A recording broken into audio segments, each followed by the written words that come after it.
Good day, everyone. I'm here in front of you to tackle about the topic of the self from various perspectives of psychology. But first, to proceed our video presentation, I just want to clarify things that this video is for educational use only, and our group is allowing our instructor, Mr. Roldan Ardinas, to use this as an educational material. And before we proceed for our objective, as we all know, that our topic is the self from various perspectives of psychology, we must know what psychology first. Psychology is a broad topic. It is a scientific study of a mind and behavior. Explore how people think, feel, and act in different situations. As I said, it covers a broad range of topics, which includes our emotion, motivation, and how we learn, our personality, and how we interact with people, and especially with our mental health. And this align for our topic today also, which we conclude for our objectives for today is to learn what is the difference from me and I self and global versus differentiation models, real versus ideal self, and what is the difference for multiple and versus unified self, true versus false self, and to know what the self as proactive and agentic. I am Carlo Angelo Armin. Me-self. The me-self refers to the aspects of the self that any objectified and considered as part of one's identity.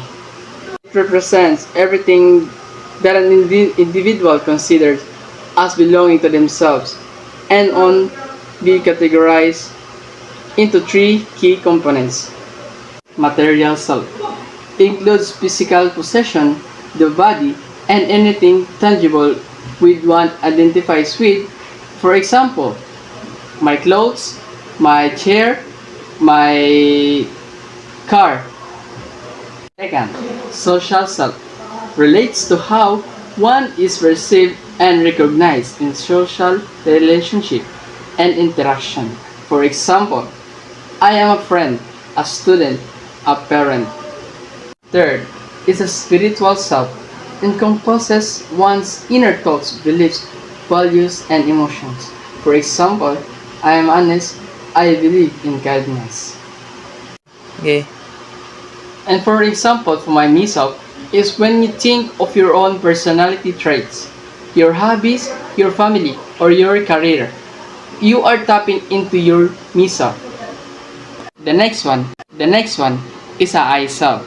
The I-self is the part of you that is aware, active, and experiencing life in this present moment.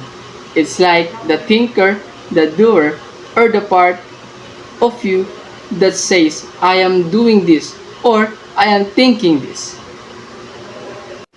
It's the subjective self, the one who experiences, perceives the world, makes decisions, and reflects on things. The I self is what makes you feel like a unique individual and gives you a sense of continuity. Next, characteristics. Subjective, it is our personal internal experience of the world. Next, active. It drives our action and choices. Next, continuous. It provides a sense of continuity and identity across time. And I give some example of I self. When you make a decision, feel an emotion, or reflect on your own thoughts, you are engaging with your I self. Now, we're going to talk about the global and the differentiation model. The first one, we have the global model. It represents the overall value that a person places upon himself. which is the global self is a product of all experiences that he had in society, which is influenced, which means that he himself was influenced by the society. For example, like a group of people that you interact with every day strongly influences you.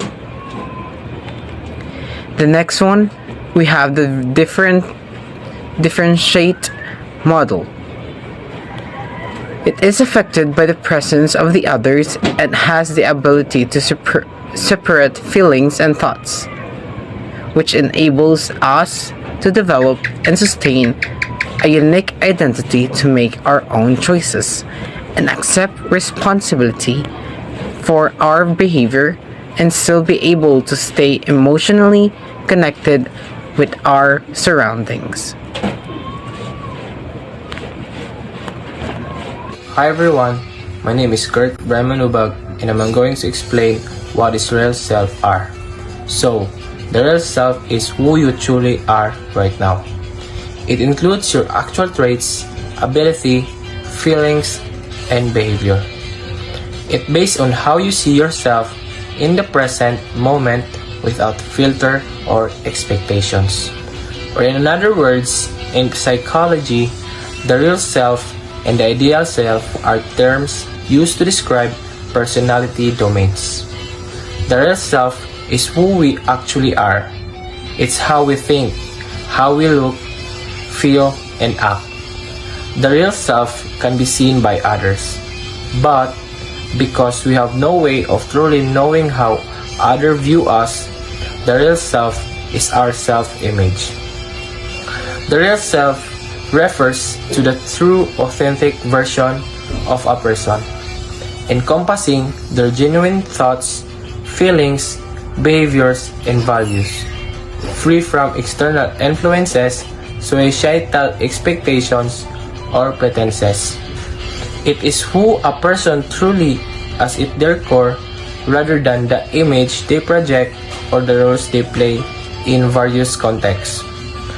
Psychologist Carl Rogers, in the theory of self concept, contrasted the real self with the ideal self, which represents what an individual aspires to be. A healthy, a sense of achieve when the real self and the ideal self are closely aligned, leading to congruence and self-fulfillment. So I'm Nino Escorial, so I'll be explaining the ideal self. So the ideal self is who you want to be.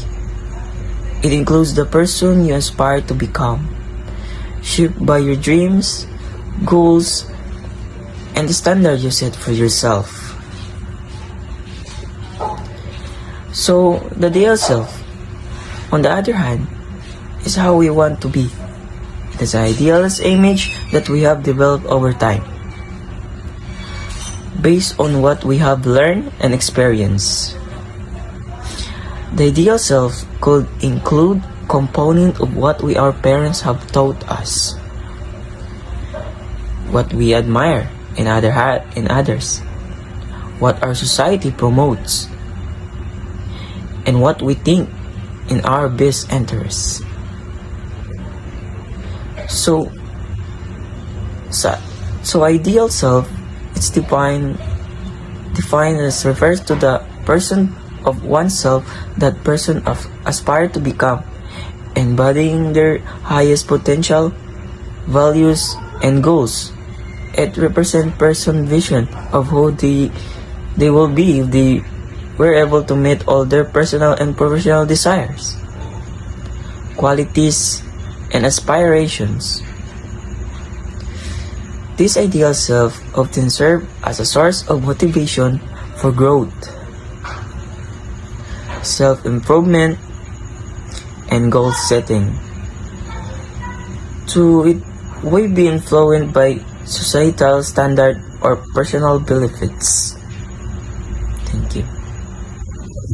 Hi, I'm Gear Crisan Clint Gear and I will be assigning the topic of multiple self. Multiple self. This view argues that people have different versions of themselves that they show in different contexts or relationship. Each version of the self is shaped by the roles you play, your environment, or that people you're interacting with. For example, you might act differently as a parent, a friend, or a professional, each role highlighting a different self. Basic example of multiple selves. The student versus friend. As a student, you might be serious, hardworking, and focused in class. As a friend, you could be funny, relaxed, and playful while hanging out with your peers. These are two different versions of yourself depending on the context. There is the family self versus the professional self. At home, you with your family, you might be affectionate, caring, or even a bit casual and goofy. At work, you may be formal, responsible, and task-oriented, projecting a more professional side of yourself. The ideal self versus real self. Your ideal self is who you aspire to be, maybe a confident, successful, or creative person. Your real self is who you currently are. Your true personality, including both strengths and flaws. Cultural self versus personal self. In certain situations, Unified self refers to integrated and coherent sense of identity where various aspects of a person's experience, beliefs, emotions, and behaviors come together harmoniously. This idea is often discussed in psychology, philosophy, and spirituality. I have 5 examples of unified self. First, consistency across rules. Example, you might be a student at school, a sibling at home, and a friend when hanging out. Even though you act slightly different in each role, you still feel the same you underneath it all. Second, past, present, and future self. Example, when you think about your childhood memories, your current self, and your future goals, you still feel the same person even though you've grown and changed. Third, handling conflicting emotions. Example, you might feel happy about your greeting but sad about leaving your friends. Even though these emotions seem contradictory, you still experience them as part of your one self. Fourth, cultural or social identities. Example, a person might identify as both a parent and a professional or as someone belonging to two different cultures. Even with multiple identities, they feel like one person living the experiences. Last but not the least, making decisions. Example, you might feel torn between spending time with your friends or studying for an exam. When you make a decision, it's your unified self feeling options and take. True self. The true self represents your authentic self, who you really are at your core. It includes your genuine thoughts, feelings, desire, and creativity. It's part of you that feels natural and spontaneous. True self represents a person's genuine identity without the influence of the other people. True self is all about who you really are inside. The one who they really are, the way they think, feel, look, and behave to its natural. The concept of the true self refers to the idea of the most authentic, genuine version of a person, free from societal pressure, external influence, or false personas. It's the essence of who we are at our core. often seen as the alignment between our interval values, desires, and the way we express ourselves. For example, a person who, after years of following others' expectations, decides to pursue a career of their choice, a career of what they really want. In this situation, they express their desire, the career they really want. They now pursuing in their own will the career they want. Through self, you are being authentic. You have self-awareness. You are not being shaped by outside pressure or expectation. It is essential to a person to stop pretending and just embrace what feels real and meaningful for you. False self. The false self is like a mask you wear to fit in, protect yourself, or meet others' expectations. It develops as a defense mechanism when you feel you can't show your true self. Examples of false self is 1. Pretending to agree to avoid conflict. A person nods and agrees with others in a group discussion, even if they have a different opinion, just to avoid arguments or feel accepted. 2. Wearing a mask of happiness. Someone who feels sad or overwhelmed always acts cheerful in public because they think showing vulnerability might make them seem weak. Number 3. Choosing a career to please others. A person becomes a doctor because their parents wanted it, even though their real passion is art. Number 4. Hiding interests or preferences. A teenager pretends to like a popular TV show or trend to fit in their friends even though they don't enjoy it. 5. Overly polite behavior. Someone constantly acts overly nice and accommodating when they feel frustrated to avoid upsetting others, losing approval. Why does this happen?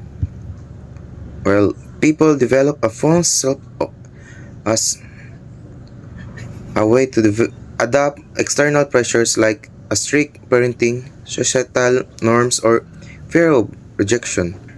While false selves can sometimes help people cope in challenging situations, over time it may lead to feelings of emptiness, lack of authenticity, or difficulty forming genuine relationships.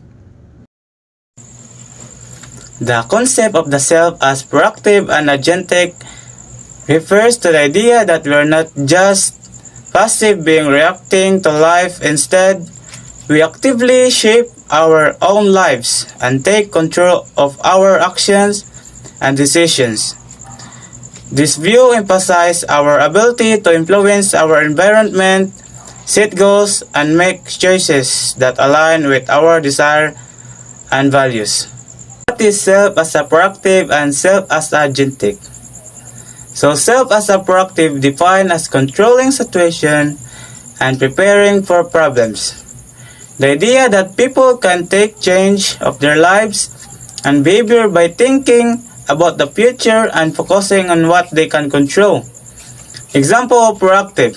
Proactive person would be the one to volunteer to do something, whereas the reactive person would wait for their turn. So that's the example of proactive person. So self as agentic defined as viewing people as self-organizing, able to make choice, and as an agent of change rather than just reactive. The part of the personality that determined by their goals, actions, and futures assessment. So the example of the agentic, for example, entrepreneurs identify market opportunities, create business plan, and make autonomous decisions.